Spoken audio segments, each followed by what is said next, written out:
Sevgili izleyenler, Doktor Aslı Hanım'ı uğurladık ve baş başa konumuz estetik cerrahi, biliyorsunuz. Estetik cerrahiden, güzelleşmekten, gençleşmekten vazgeçmiyorsunuz ve bizi soru bombardımanına tutuyorsunuz ama ben sorularınızı zevkle okuyorum ve haftanın konusunu belirliyorum. Bugün yine konumuz estetik cerrahi. Biliyorsunuz insanlar vücutlarında beğenmedikleri yerleri estetik operasyonla değiştirebilirler. Tabii sadece beğenmedikleri diye düşünmeyin. Bu sadece daha güzel olalım mevzusu değildir. Daha genç görünelim mevzusu da olabildiği gibi psikolojik sağlığımız için de çoğu kez gerekli olabiliyor. Sadece yaşlanmakla mı yapılıyor bu estetik cerrahi? Hayır, gençler de yaptırabilir.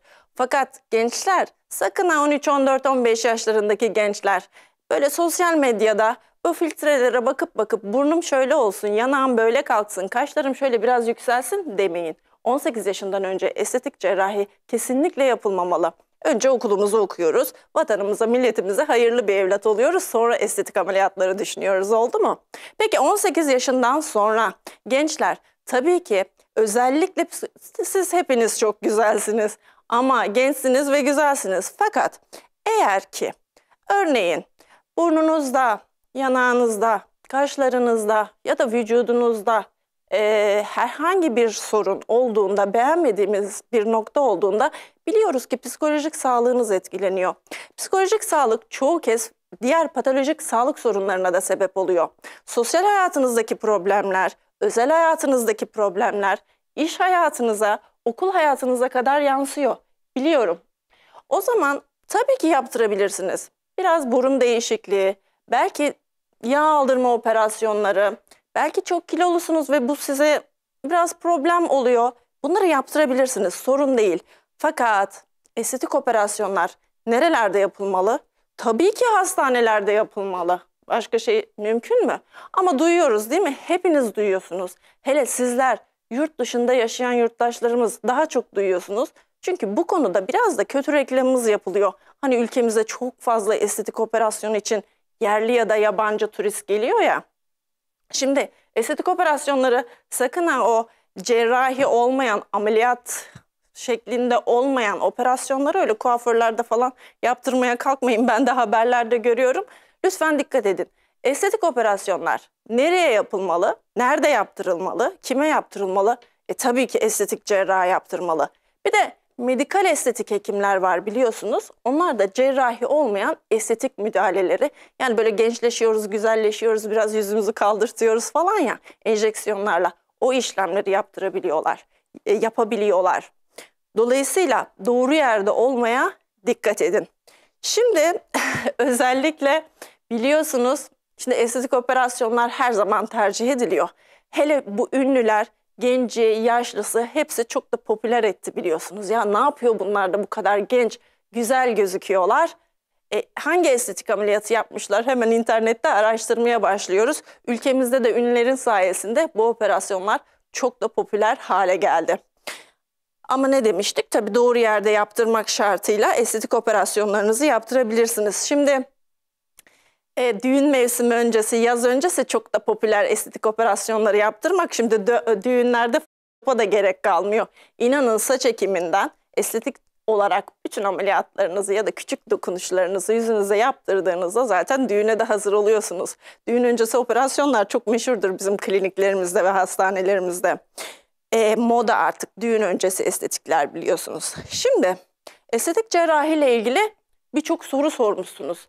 Tabii ki burada ameliyatları tek tek anlatmam, hepsinin bilgilendirmesini yapmam çok zor. Ama bazı konulardan bahsedeceğim size. Mesela demişsiniz ki nasıl başvurabilirim? Yani nasıl başvurabilirim? Direkt hastanelere başvurabilirsiniz. Direkt internette gördüğünüz estetik cerrahi diplomalı doktorların tabii ki kliniklerine başvurabilirsiniz. Ya da öğrenmiştik bunu, size çok söylüyorum. Nereye başvurabilirsiniz? Sağlık turizm acentalarına. Değil mi? Sağlık turizm acentaları aynı turizm şirketleri gibi artık sizi hastanelere getiriyor.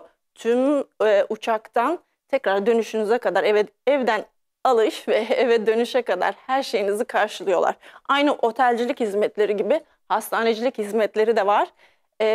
Bütün turizm, yani sağlık turizmi hizmetlerinizi karşılayabiliyor. Bunlara dikkat edin lütfen. Nereye başvurabilirsiniz? Doğru yere başvurun tabii ki. Kriterler çok fazla gördüğünüz gibi. Şimdi bir izleyicimiz demiş ki botokstan sonra, şimdi yaz geliyor ya, söylediğim gibi, tatile gidebilir miyim? Tabii ki gidebilirsiniz. Peki diğer soruya gelelim mi? Çene dolgusu çok ağrılı bir işlem mi? Çene dolgusu hiç ağrılı bir işlem değil. Onu söyleyeyim, hemen kısaca geçeyim. Erkekler burun estetiği yaptırınca kadın gibi kalkık burnu mu oluyor? Hayır tabii ki.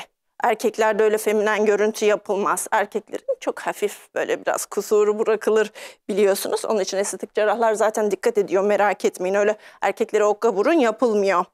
Şimdi 42 yaşında erkeğim. Meme kısmım çok büyük. Utanıyorum. Ne yapabilirim? Haklısınız, erkeklerin büyük problemi sahillerde geliyor. Şimdi yaz mevsiminde mayolarınızı giydiğinizde eğer erkekler biraz böyle büyükçe memelere sahipse jinekomasti denilen işlemi yaptırabiliyorlar. Jinekomasti nasıl yapılıyor? Hemen size kısaca söyleyeyim.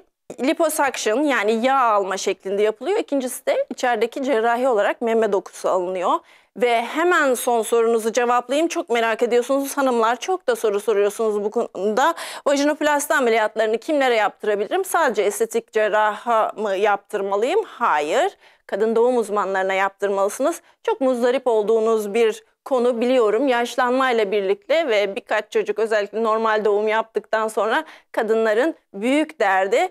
Bu konuda özellikle uzman kadın doğum uzmanlarına başvurabilirsiniz. Bir ara bu konuyu da ayrıntılı bir şekilde konuşalım diyorum. Hanımlar, biliyorum çok muzdarip olduğunuz bir konu. Yaşlanma nedenli kas gevşekliği nedenli ve normal doğum ve birkaç çocuk sonrasında vajinoplasti ameliyatlarını çok merak ediyorsunuz. Bunları sadece estetik cerrahlar mı yapıyor? Hayır, kadın doğumcular yapıyor.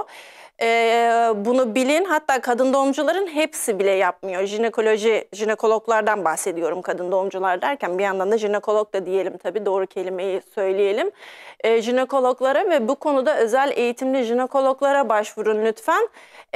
Bu konuyu daha sonra yine konuşuruz çünkü ayrıntılı bir konu ve çok da merak ettiğiniz bir konu. Sosyal medya üzerinden mesajlarınıza devam edin. Belki haftanın konusunu belirlersiniz.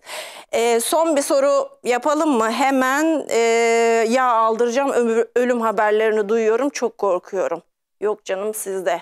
Yani hani şöyle, o olabilir tabii ki ama bu yağ aldırdığı için, o hastaneye gittiği için, bu doktora gittiği için değil. Mutlaka vardır bir sebebi. Öyle korkuyorum, ölünüyormuş diye bir şey yok. Rahat olun, doktorunuzu iyi araştırın, doğru hastaneye gidin. Her zaman biliyorum internet üzerinde bir sürü şeye rastlıyorsunuz ama araştırmalarımızı iyi yapıyoruz. Ne yapıyoruz? Direkt doktorla muhatap oluyoruz. Ne yapıyoruz? Gittiğimizde direkt doktora muayene oluyoruz. Sevgili izleyenler, sosyal medya üzerinde çok fazla sorduğunuz sorulardan biri. Hatta son zamanların gündem ameliyatlarından, inanın bu ameliyatların da modası varsa, estetik operasyonların var biliyorsunuz. Göz kapağı operasyonları çok bir revaçta, genciyle yaşlısıyla.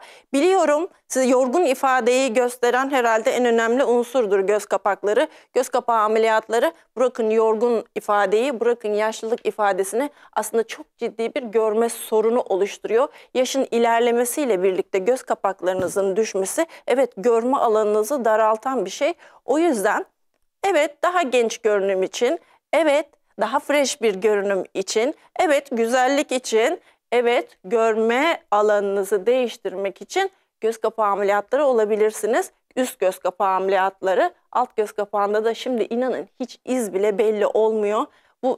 Bu izler hakikaten hani nasıl yapıyorlar? Ben de hayret ediyorum bazen. 0 izle göz kapağı ameliyatları yapılıyor, inanın. Siz de yaptırabilirsiniz. Hiç de korkmayın. 30 dakikada doktorlar giriyor ameliyathaneye ve çıkıyor. Hafif bir morarma, birkaç gün buz uygulaması, inanın bitti gitti. Şimdi estetik operasyonlar söz konusu olunca tabii ki sorularınız bitmiyor. Biliyorum önümde de bir sürü soru var ve yine bize sorular soracaksınız, onu da biliyorum ama biz başka bir programda mutlaka estetik cerrahi yine işleriz. Sosyal medya üzerinden lütfen mesajlarınıza devam edin. Sevgili izleyenler, programımızın sonuna geldik. Söylediğim gibi estetik cerrahi soruları bitmiyor. Haftaya, belki de daha sonraki haftalarda mutlaka estetik cerrahi ile ilgili sizinle bir program daha yapalım. Güzel günlerde görüşmek üzere. Haftaya görüşünceye dek hoşça kalın.